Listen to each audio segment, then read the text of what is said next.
함께 찬송가 288장 찬양하겠습니다. 찬송가 288장입니다.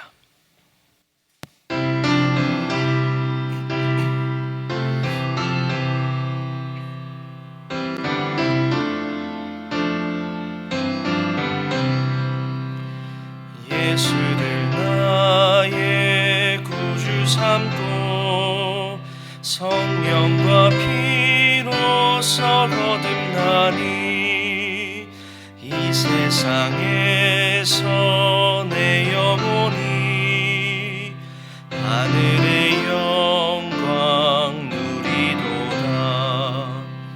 이것이 나의 간증이요 이것이 나의 찬송일세.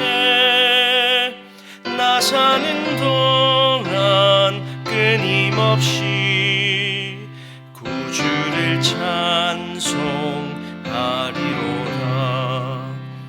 온전히 주께 맡긴 내 영 사랑의 음성을 듣는 중에 천사들 왕래하는 것과 하늘의 영광 보리로다.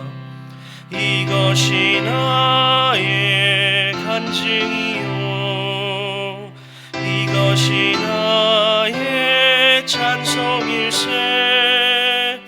나 사는 동안 끊임없이 구주를 찬송하리로다. 주 안에 기쁨 누림으로 마음의 풍랑이 잔잔하니 세상과 나는 간 곳 없고 구속한 주만 보이도다. 이것이 나의 간증이요 이것이 나의 찬송일세. 나 사는 동안 끊임없이 구주를 찬송하리로다.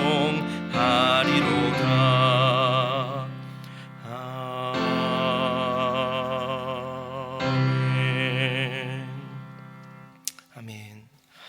함께 나누실 하나님의 말씀은 요한복음 1장 19절에서 23절까지의 말씀입니다. 요한복음 1장 19절로 23절까지의 말씀입니다. 우리 함께 이 말씀을 봉독하겠습니다. 유대인들이 예루살렘에서 제사장들과 레위인들을 요한에게 보내어 내가 누구냐 물을 때에 요한의 증언이 이러하니라. 요한이 드러내어 말하고 숨기지 아니하니 드러내어 하는 말이 나는 그리스도가 아니라 한데, 또 묻되 그러면 누구냐 내가 엘리야냐 이르되 나는 아니라. 또 묻되 내가 그 선지자냐 대답하되 아니라. 또 말하되 누구냐 우리를 보낸 이들에게 대답하게 하라. 너는 내게 대하여 무엇이라 하느냐. 이르되 나는 선지자 이사야의 말과 같이 주의 길을 곧게 하라고 광야에서 외치는 자의 소리로다 하니라. 아멘. 매년 연말이 되면 시상식이 있죠.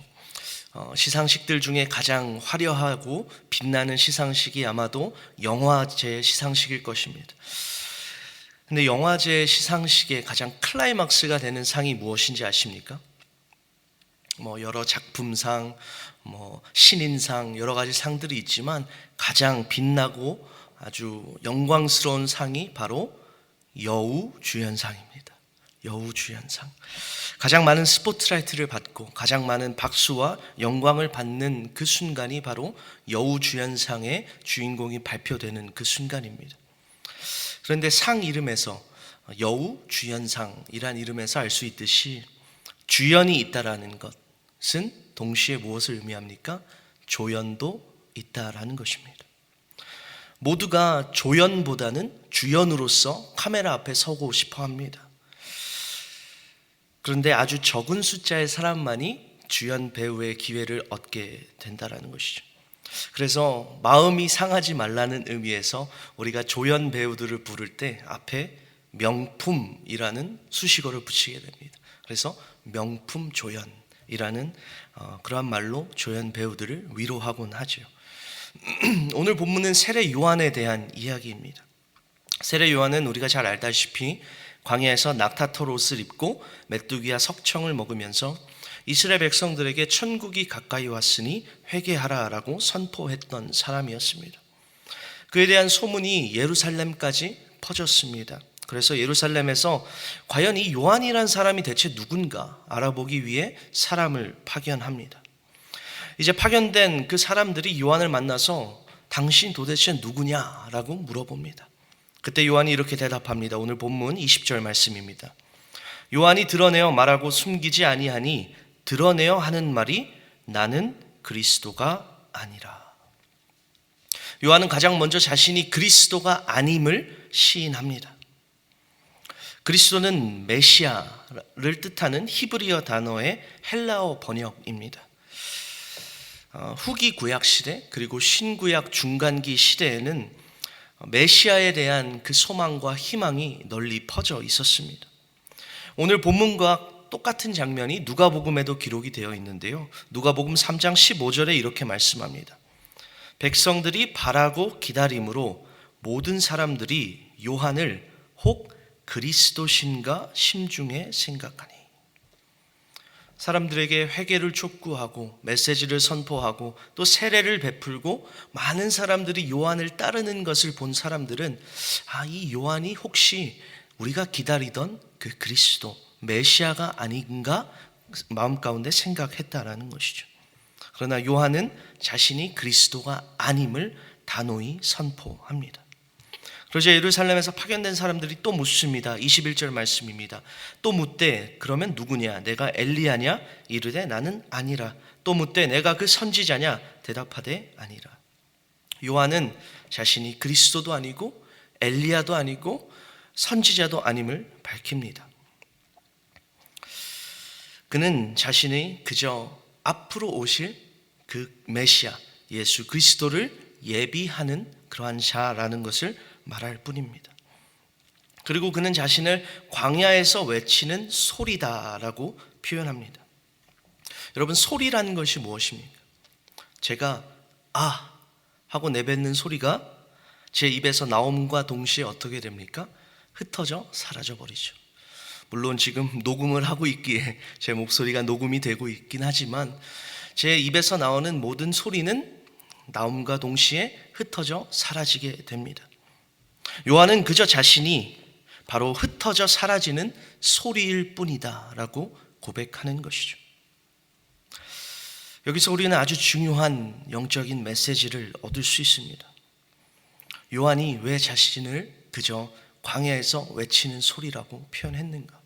그 수많은, 어떻게 보면 많은 업적을 이루고 또 많은 사람들이 따르는 그러한 존경을 받기에 합당해 보이는 그 요한이 자기는 그저 그리스도의 오심을 예비하는 광야에 외치는 소리다라고 표현했던 것일까요? 요한은 자기 자신이 누구인지를 온전히 알았던 사람이었다라는 것이죠. 자신의 인생의 이유와 목적, 그리고 하나님께서 그에게 주신 사명이 무엇인지를 정확하게 알고 있었다라는 것이죠. 그래서 그 수많은 대중들의 기대에도 흔들리지 않고 온전히 하나님께서 자기에게 맡겨주신 사명을 감당하며 나아갈 수 있었던 것입니다. 그가 받은 그 사명이 무엇이었습니까? 바로 온전히 그리스도만을 증거하는 것, 온전히 그리스도를 드러내는 것. 만일 요한이 그 대중들의 기대에 부응하려 여러분 내가 그리스도입니다, 내가 엘리야 같은 선지자입니다 라고 대답했다면 어떻게 됐을까요? 아마도 그는 많은 사람들의 환호와 박수를 받았을 것입니다. 아마도 남은 자신의 인생을 아주 화려하게, 아주 위대하게 살았을 것입니다. 그러나 그는 그렇게 하지 않았다라는 것이죠. 자신의 소명, 자신의 사명을 온전히 깨닫고 있었다라는 것입니다. 그렇기 때문에 그는 나는 그리스도가 아니라 단지 앞으로 오실 그 그리스도의 길을 예비하는 소리일 뿐이다 라고 고백했던 것입니다. 요한복음 3장에 보시면요, 이제 예수님께서 본격적으로 사역을 시작하시니까 많은 사람들이 예수님을 따르게 됩니다. 그러자 몇몇 제자들이 요한에게 와서 이렇게 묻습니다. 아니 선생님, 저 예수란 사람이 선생님이 세례를 줬던 그 사람 아닙니까? 그런데 지금 수많은 사람들이 저 예수란 사람을 따르고 있습니다. 이거 어떡합니까? 라고 묻습니다. 그러자 이 세례 요한이 요한복음 3장 30절에 아주 위대한 신앙 고백을 하게 됩니다. 그는 흥하여야 하겠고 나는 쇠하여야 하리라. 아멘. 이렇게 자신의 전 삶을 통해서 오직 예수 그리스도만이 증거되고 드러나는 삶을 살고자 노력했던 인물이 바로 이 세례 요한이었던 것입니다. 오늘 이 시간 이 세례 요한의 모습을 통해서 우리 자신의 모습을 한번 돌아보기를 원합니다.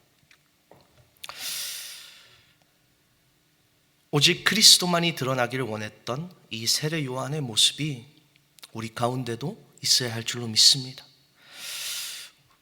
하나님의 자녀된 성도의 그 삶의 온전한 주연은 오직 예수 그리스도이심을 믿습니다.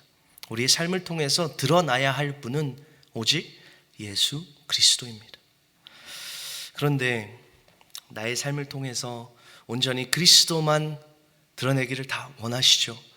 하지만 그러한 삶이 참 쉽지만은 않다라는 것입니다. 자꾸만 내가 드러나고 나의 영광이 드러나기를 원하는 그 마음이 불쑥불쑥 튀어나오기 때문이죠. 교회에서 섬김에 있어서도 마찬가지입니다. 내가 조금만 찬양을 잘해도 찬양대의 그 조화로운 하모니와는 상관없이 그저 내 성량과 내 음색을 뽐내고 싶어하는 마음이 든다라는 것이죠. 내가 조금만 뭘 잘하고 내가 조금만 뭘 헌신하면 그것이 많은 성도들에게 알려지기를 원하는 마음이 우리 가운데도 있다라는 사실입니다. 저는 고등학교 시절에 축구를 했습니다. 지금은 몸이 그렇게 보이지 않는데요. 그 당시는 제가 축구를 좀 잘했습니다. 10학년 때부터 이제 학교 축구팀에 들어가서 이제 축구를 했는데요. 그렇게 10학년, 11학년이 지나고 12학년이 되었습니다. 근데 이 12학년으로 올라갈 당시는 제 인생에 있어서 제가 처음으로 저의 신앙에 대해서 깊이 사색하고 고민했던 시기였습니다. 그러면서 제 안에 이러한 고민이 있었습니다. 어떻게 하면 내가 잘하는 이 축구를 통해서 하나님께 영광을 돌릴 수 있을까? 이러한 고민이 저에게 있었다라는 것이죠. 그렇게 고민을 하던 중에 제 나름대로의 그 고민 해결 방법을 찾았습니다. 지금도 저의 신앙의 아주 중심이 되는 성경 구절 중에 하나인 고린도전서 10장 31절 말씀, 먹든지 마시든지 무엇을 하든지 다 하나님의 영광을 위하여 하라 라는 이 구절을 저의 락커룸에 크게 붙여놓고, 그리고 저희 축구화에도 커스텀 제작을 해서 그 이니셜을 제가 새겨놓고, 그리고 경기 전과 경기 후에 필드 위에서 기도를 하는 것을 통해서 나름대로는 제가 드러나는 것이 아니라 하나님께 축구를 통해 영광을 드러내고 싶은 저의 마음을 표현했습니다. 근데 시간이 지나면서 이러한 저의 첫 마음이 점점 바뀌기 시작했다라는 것이죠. 경기 시작 전에 기도하는 대신에 관중석을 돌아보면서 혹시 내 팬이 왔나 안 왔나를 살펴보게 되고, 경기를 하면서 어떻게 하면 내가 멋있게 골을 넣고 스포트라이트를 받을 수 있을까라는 그러한 마음이 더 생기게 되었다라는 것입니다. 참으로 나를 내려놓고 온전히 그리스도만이 드러나는 삶을 살아가는 것이 우리 마음대로 쉽지만은 않습니다. 그렇다면 어떻게 우리 삶을 통해 온전히 예수 그리스도만이 드러나고 증거되는 삶을 살아갈 수 있을까요? 사도 바울은 이에 대한 해답을 갈라디아서 2장 20절에 이렇게 말씀합니다. 내가 그리스도와 함께 십자가에 못 박혔나니 그런즉 이제는 내가 사는 것이 아니요 오직 내 안에 그리스도께서 사시는 것이라. 바로 내가 십자가에 못 박히는 것입니다. 내가 죽는 것입니다. 내가 죽어야 그리스도가 드러납니다. 내가 죽어야 그리스도가 증거된다라는 사실입니다. 근데 많은 사람들은 내 이름이 드러나지 못하고 내 업적이 드러나지 못하면 그것을 실패한 인생, 기구한 인생, 별 볼 일 없는 인생으로 치부해 버립니다. 그러나 여러분, 내 삶을 통해 그 창조주이신 나의 주인 되신 그 생명의 주인이신 예수 그리스도가 드러난다라는 것, 이것이 그 어떤 것과도 비교할 수 없는 영광인 줄로 믿습니다. 우리 삶을 통해 예수 그리스도가 드러난다면 그것으로 충분하다라는 것입니다. 이 시간 다시 한번 이 세례 요한의 고백을 마음에 새겨봅니다. 그는 흥하여야겠고 나는 쇠하여야 하리라.